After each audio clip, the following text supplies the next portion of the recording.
সকাল সকাল নববর্ষের আনন্দটাই মাটি হয়ে গেল।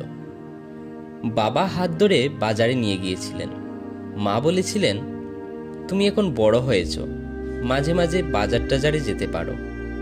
বাবা তাতে সায় দিলেন, তাহলে নববর্ষ থেকেই শুরু হোক। বেশ খুশি খুশি ভাবেই বাজারে রওনা হয়েছিল। বাড়ি থেকে বেরিয়ে একটু এগোতেই প্রথম ধাক্কা, একটু পরে আরেকবার, এরপরে একটার পর একটা।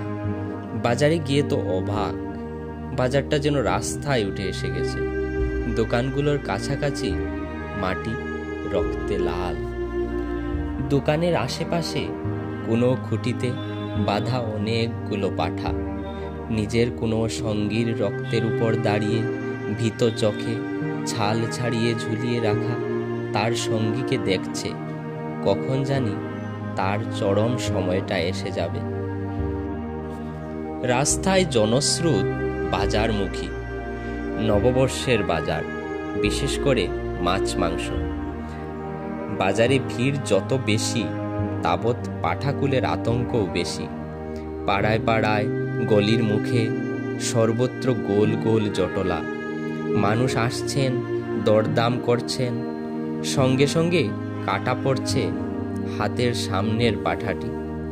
মাটিতে ফেলে পা দিয়ে পেট চাপা দিয়ে মুখটি হাত দিয়ে বন্ধ করে গলায় ছুরি। সাবধানের কোনো শেষ নেই। মাথার সঙ্গে না এক কোনা বাড়তি মাংস বেরিয়ে যায়, একেবারে কান ঘেঁষে ঘষতে ঘষতে খুন। পাশের বাড়ির পলাশ কাকু আজ খুব খুশি। বাবাকে বললেন, এবার দামটা তেমন বাড়েনি, তাই একটু বেশি নিয়ে নিলাম। চারিদিকে চিৎকার চেঁচামেচি, ভয়ার্ত পাঠার আর্তনাদই বেশি। পুরো বাজার এলাকাটাকে একটা বৌদ্ধ ভূমি বলে মনে হলো। চিকেনের দিকে যাওয়া হলো না। বাবা একটা পাঠার মাংসের দোকানে ঢুকে গেলেন। একটু পরে বেরিয়ে এসে ছেলেকে ডাকলেন। সে গেল না, জানিয়ে দিল, আমি মাংস খাবই না। দোকানের টেবিলে মাথা স্তূপ করে রাখা, চোখগুলো খোলা, যেন তাকেই দেখছে। শরীরটা কেমন যেন গুলিয়ে উঠল। বাঙালির রক্ত স্নাত নববর্ষের ভোর, প্রতিবার একই দৃশ্য, একই রকম ছবি। শেষ রাত থেকে গোটা পাড়া জুড়ে হই হল্লা, পাঠা কাটার আনন্দ উল্লাস।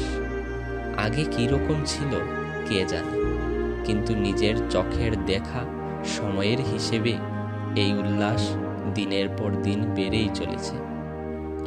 রক্তরাঙা ভোর দিয়েই একটা বছরের চলার শুরু।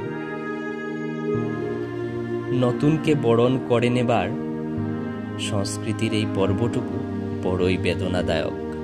ওই দিনটিতে মানুষ কি বিকল্প অন্য কিছু ভেবে নিতে পারে না?